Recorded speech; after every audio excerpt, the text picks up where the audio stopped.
परमात्मने नमः।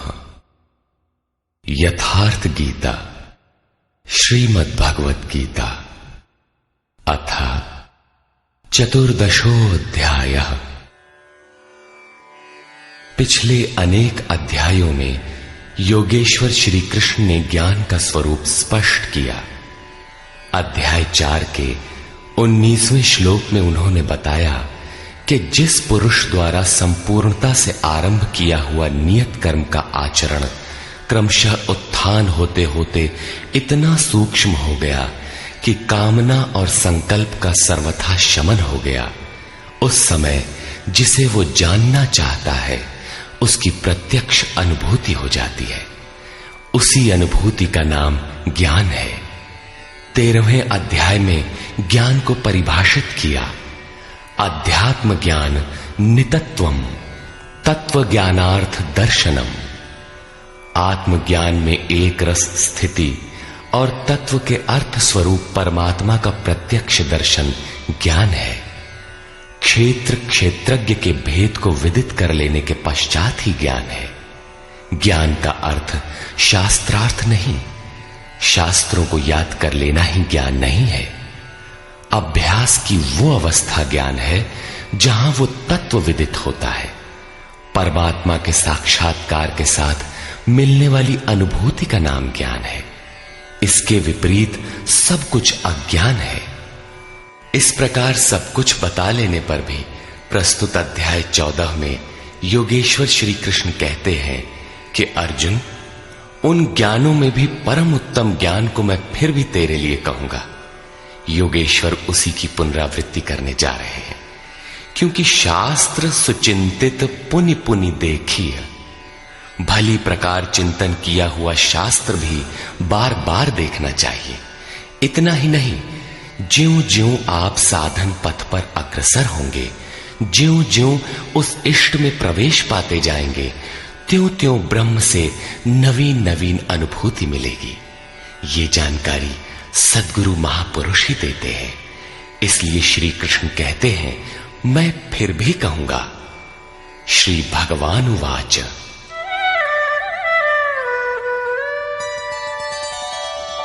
परं भूयः प्रवक्ष्यामि ज्ञानानां ज्ञानमुत्तमम् यज्ञात्वा मुनयः सर्वे परां सिद्धिमितो गताः। अर्जुन, ज्ञानों में भी अति उत्तम ज्ञान परम ज्ञान को मैं फिर भी तेरे लिए कहूंगा, जिसे पीछे कह चुके हैं। जिसे जानकर सब मुनिजन इस संसार से मुक्त होकर परम सिद्धि को प्राप्त होते हैं, जिसके बाद कुछ भी पाना शेष नहीं रहता। इदं ज्ञानमुपाश्रित्य मम साधर्म्यमागताः सर्गेऽपि नोपजायन्ते प्रलये न व्यथन्ति च। इस ज्ञान को उपाश्रित्य, इस ज्ञान का नजदीक से आश्रय लेकर क्रिया से चलकर पास पहुंचकर मेरे स्वरूप को प्राप्त हुए लोग सृष्टि के आदि में पुनः जन्म नहीं लेते और प्रलय काल में अर्थात शरीरांत होते समय व्याकुल नहीं होते, क्योंकि महापुरुष के शरीर का अंत तो उसी दिन हो जाता है जब वो स्वरूप को प्राप्त होता है। उसके बाद उनका शरीर रहने का एक मकान मात्र रह जाता है। पुनर्जन्म का स्थान कहां है जहां लोग जन्म लेते हैं? इस पर श्री कृष्ण कहते हैं,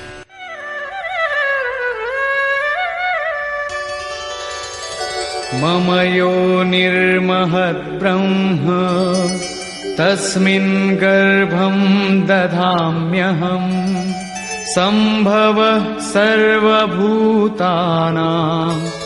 ततो भवति भारत।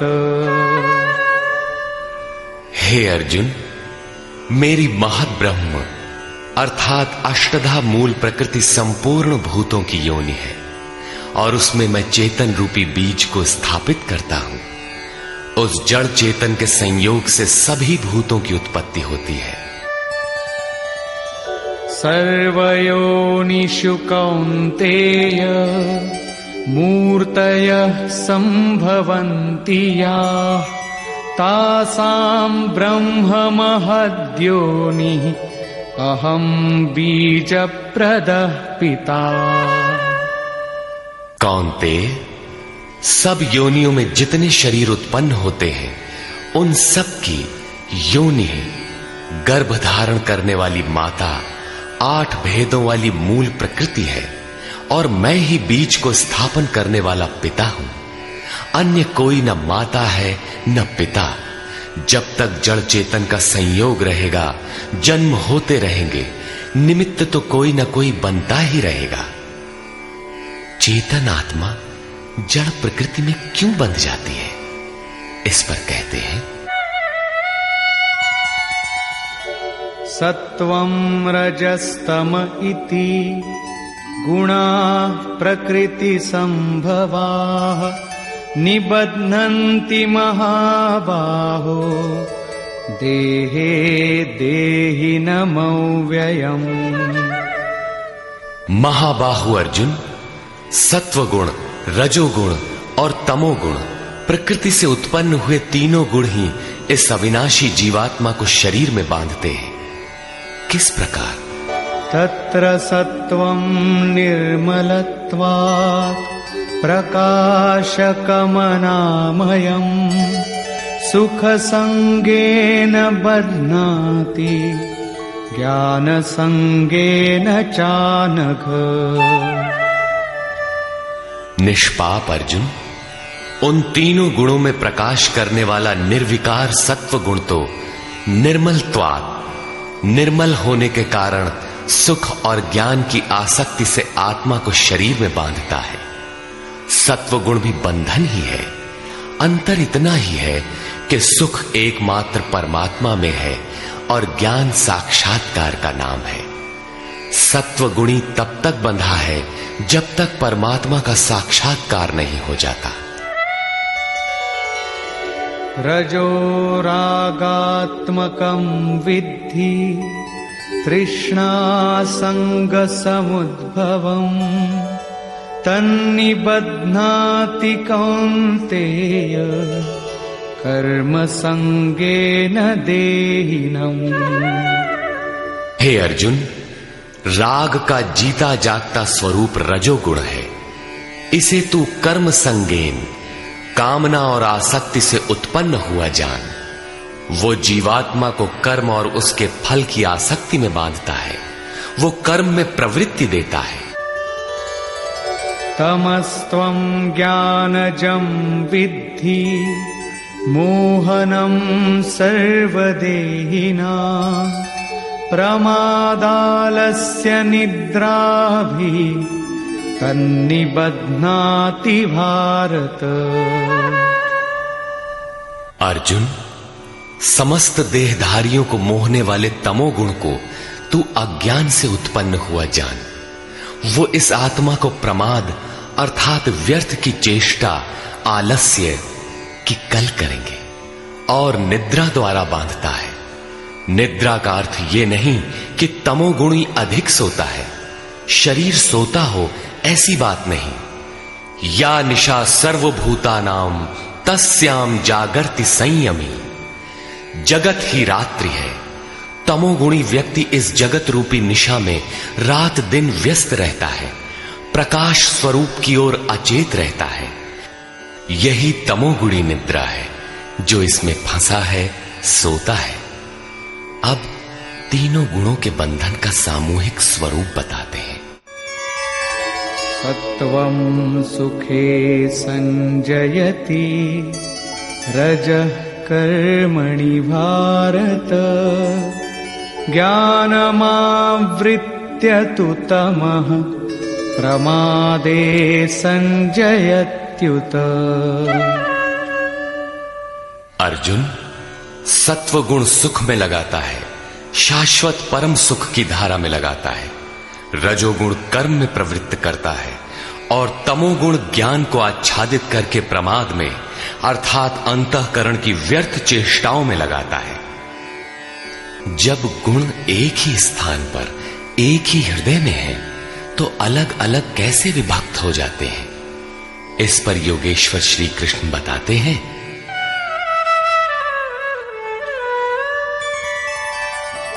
रजस्तमश्चाभिभूय सत्वं भवति भारत, रजः सत्वं तमश्चैव तमः सत्वं रजस्तथा।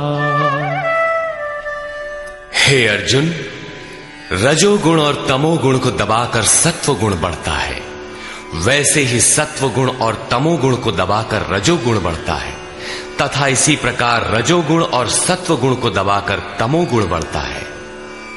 ये कैसे पहचाना जाए कि कब और कौन सा गुण कार्य कर रहा है? सर्वद्वारेषु देहेऽस्मिन् प्रकाश उपजायते, ज्ञानं यदा तदा विद्यात् विवृद्धं सत्वमित्युत। जिस काल में इस शरीर तथा अंतःकरण और संपूर्ण इंद्रियों में ईश्वरीय प्रकाश और बोध शक्ति उत्पन्न होती है, उस समय ऐसा जानना चाहिए कि सत्वगुण विशेष वृद्धि को प्राप्त हुआ है, तथा लोभ प्रवृत्तिरारम्भः कर्मणामशमः स्पृहा, रजस्येतानि जायन्ते विवृद्धे भरतर्षभ। हे अर्जुन, रजोगुण की विशेष वृद्धि होने पर लोभ, कार्य में प्रवृत्त होने की चेष्टा, कर्मों का आरंभ, अशांति अर्थात मन की चंचलता, विषय भोगों की लालसा, ये सब उत्पन्न होते हैं। अब तमोगुण की वृद्धि में क्या होता है? अप्रकाशो प्रवृत्तिश्च प्रमादो मोह एव च, तमस्येतानि जायन्ते विवृद्धे कुरु नंदन। अर्जुन, तमोगुण के बढ़ने पर अप्रकाशः, प्रकाश परमात्मा का द्योतक है। ईश्वरीय प्रकाश की ओर न बढ़ने का स्वभाव, कार्यम कर्म, जो करने योग्य प्रक्रिया विशेष है, उसमें अप्रवृत्ति, अंतःकरण में व्यर्थ की चेष्टाओं का प्रवाह और संसार में मुग्ध करने वाली प्रवृत्तियां, ये सभी उत्पन्न होते हैं। इन गुणों की जानकारी से लाभ क्या है? यदा सत्वे प्रवृद्धे तु प्रलयं याति देहभृत्, तदोत्तमविदां लोकान् अमलान् प्रतिपद्यते।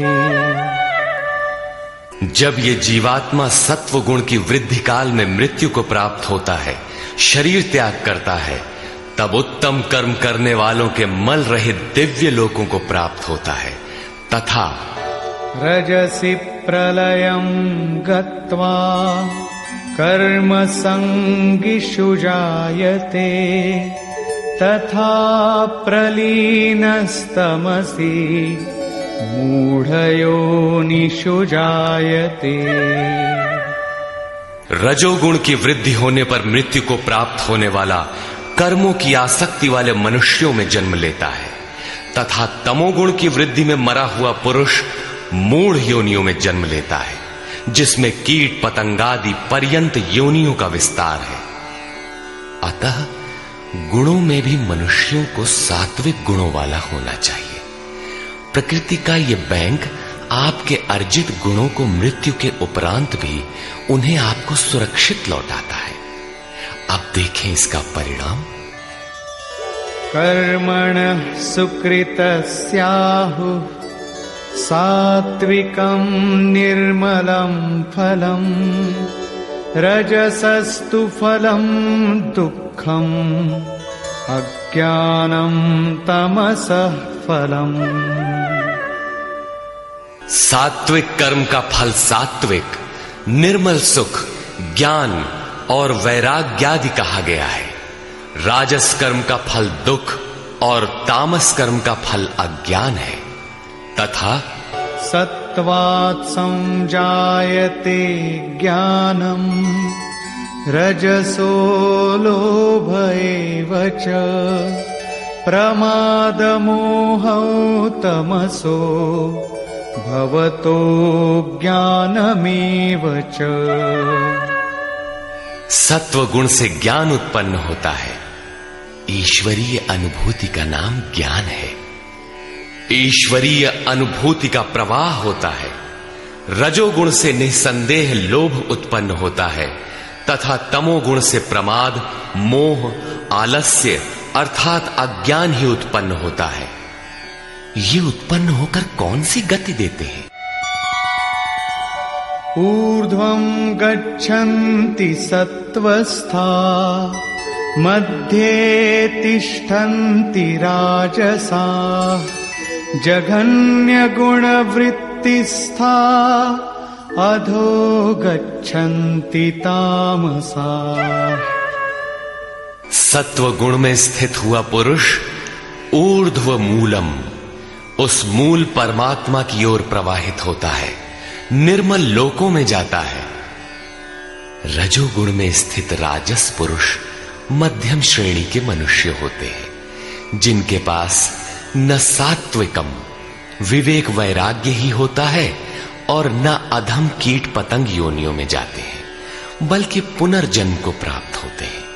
और निंदित तमोगुण में प्रवृत्त हुए तामसी पुरुष अधोगति है, अर्थात पशु पक्षी कीट पतंगादि अधम योनियों को प्राप्त होते हैं। इस प्रकार तीनों गुण किसी न किसी रूप में योनि के ही कारण हैं। जो पुरुष गुणों को पार कर लेते हैं वे जन्म बंधन से छूट जाते हैं और मेरे स्वरूप को प्राप्त होते हैं। इस पर कहते हैं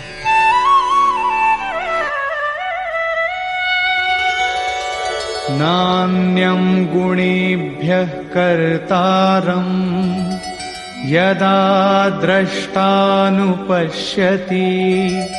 गुणेभ्यश्च परं वेत्ति मद्भावं सोऽधिगच्छति। जिस काल में दृष्टा आत्मा तीनों गुणों के अतिरिक्त अन्य किसी को करता नहीं देखता और तीनों गुणों से अत्यंत परे परम तत्व को वेत्ति विदित कर लेता है, उस समय वो पुरुष मेरे स्वरूप को प्राप्त होता है। ये बौद्धिक मान्यता नहीं है कि गुण गुणों में बरतते हैं। साधन करते करते एक ऐसी अवस्था आती है जहां उस परम से अनुभूति होती है कि गुणों के सिवाय कोई करता नहीं दिखता। उस समय पुरुष तीनों गुणों से अतीत हो जाता है। ये कल्पित मान्यता नहीं है। तथा इसी पर आगे कहते हैं गुणानेतानतीत्यत्रीन् देहि देह समुद्भवान् जन्म मृत्यु जरा दुःखैर् विमुक्तो मृतमश्नुते। पुरुष इन स्थूल शरीरों की उत्पत्ति के कारण रूप तीनों गुणों से अतीत होकर जन्म मृत्यु वृद्धावस्था और सब प्रकार के दुखों से विशेष रूप से मुक्त होकर अमृत तत्व का पान करता है। इस प्रकार अर्जुन ने प्रश्न किया। अर्जुन उवाच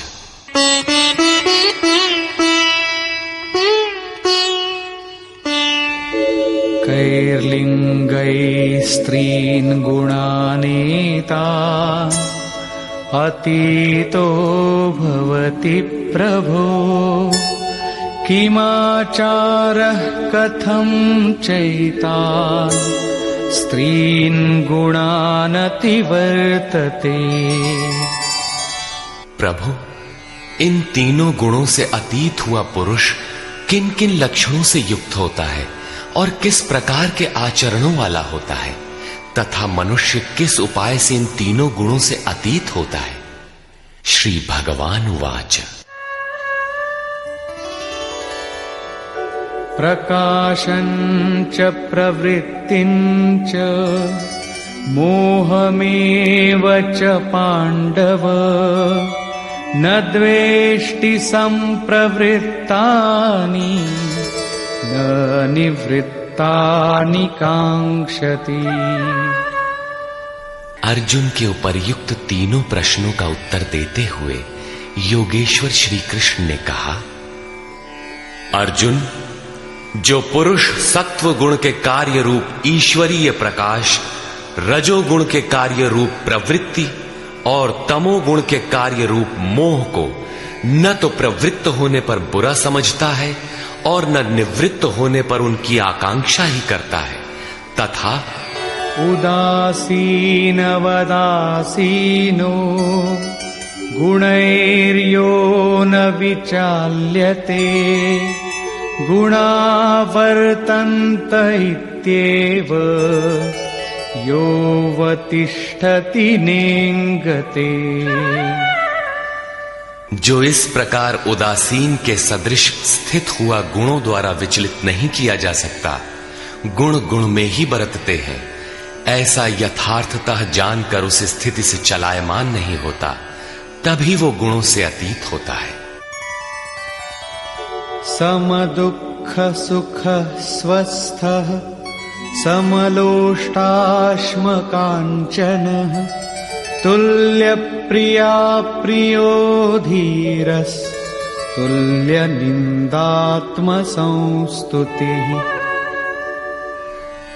जो निरंतर स्वयं में अर्थात आत्म भाव में स्थित है, सुख और दुख में सम है, मिट्टी पत्थर और स्वर्ण में भी समान भाव वाला है, धैर्यवान है, जो प्रिय और अप्रिय को बराबर समझता है, अपनी निंदा तथा स्तुति में भी समान भाव वाला है, और मानापमानयोस्तुल्यस् तुल्यो मित्रारिपक्षयोः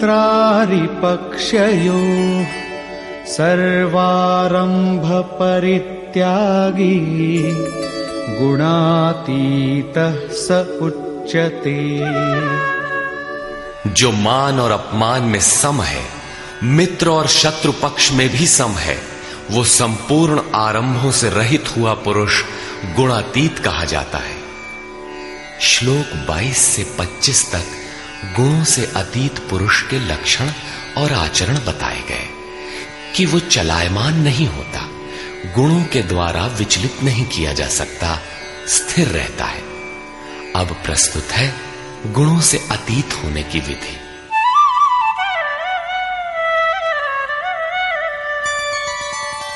मां च यो व्यभिचारेण भक्ति योगेन सेवते सगुणान् समतीत्यैतान्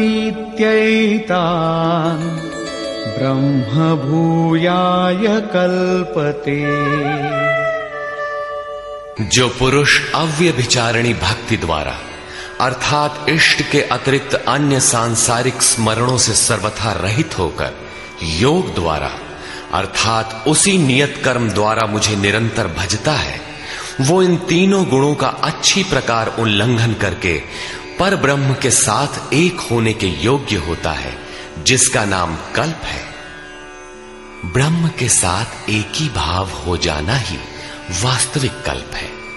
अनन्य भाव से नियत कर्म का आचरण किए बिना कोई भी गुणों से अतीत नहीं होता।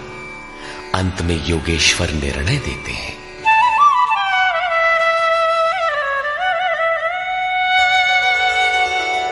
ब्रह्मणो हि प्रतिष्ठाहम् अमृतस्याव्ययस्य च शाश्वतस्य च धर्मस्य सुखस्यैकान्तिकस्य च। हे अर्जुन, उस अविनाशी ब्रह्म का जिसके साथ वो कल्प करता है, जिसमें वो गुणातीत एक ही भाव से प्रवेश करता है, अमृत का, शाश्वत धर्म का और उस अखंड एक रस आनंद का मैं ही आश्रय हूं, अर्थात परमात्म स्थित सद्गुरु ही इन सब का आश्रय है। श्री कृष्ण एक ही योगेश्वर थे।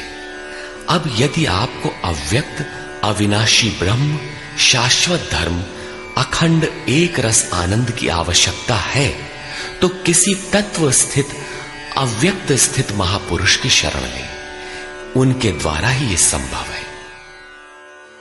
निष्कर्ष, इस अध्याय के आरंभ में योगेश्वर श्री कृष्ण ने कहा कि अर्जुन, ज्ञानों में भी अति उत्तम परम ज्ञान को मैं फिर भी तेरे लिए कहूंगा, जिसे जानकर मुनिजन उपासना के द्वारा मेरे स्वरूप को प्राप्त होते हैं। फिर सृष्टि के आदि में वे जन्म नहीं लेते, किंतु शरीर का निधन तो होना ही है। उस समय वे व्यथित नहीं होते। वे वास्तव में शरीर तो उसी दिन त्याग देते हैं जिस दिन स्वरूप को प्राप्त होते हैं। प्राप्ति जीते जी होती है, किंतु शरीर का अंत होते समय भी वे व्यथित नहीं होते। प्रकृति से उत्पन्न हुए रज, सत्व और तम तीनों गुण ही इस जीवात्मा को शरीरों में बांधते हैं। दो गुणों को दबाकर तीसरा गुण बढ़ाया जा सकता है। गुण परिवर्तनशील है। प्रकृति जो अनादि है, नष्ट नहीं होती, बल्कि गुणों का प्रभाव टाला जा सकता है। गुण मन पर प्रभाव डालते हैं। जब सत्व गुण की वृद्धि रहती है तो ईश्वरीय प्रकाश और बोध शक्ति रहती है। रजोगुण रागात्मक है। उस समय कर्म का लोभ रहता है, आसक्ति रहती है, और अंतःकरण में तमोगुण कार्य रूप लेने पर आलस्य प्रमाद घेर लेता है। सत्व की वृद्धि में मृत्यु को प्राप्त पुरुष ऊपर के निर्मल लोकों में जन्म लेता है। रजोगुण की वृद्धि को प्राप्त हुआ मनुष्य मानव योनि में ही लौट कर आता है, और तमोगुण की वृद्धि काल में मनुष्य शरीर त्याग कर अधम अर्थात पशु, कीट, पतंग इत्यादि योनि को प्राप्त होता है। इसलिए मनुष्यों को क्रमशः उन्नत गुण सात्विक की ओर बढ़ना चाहिए।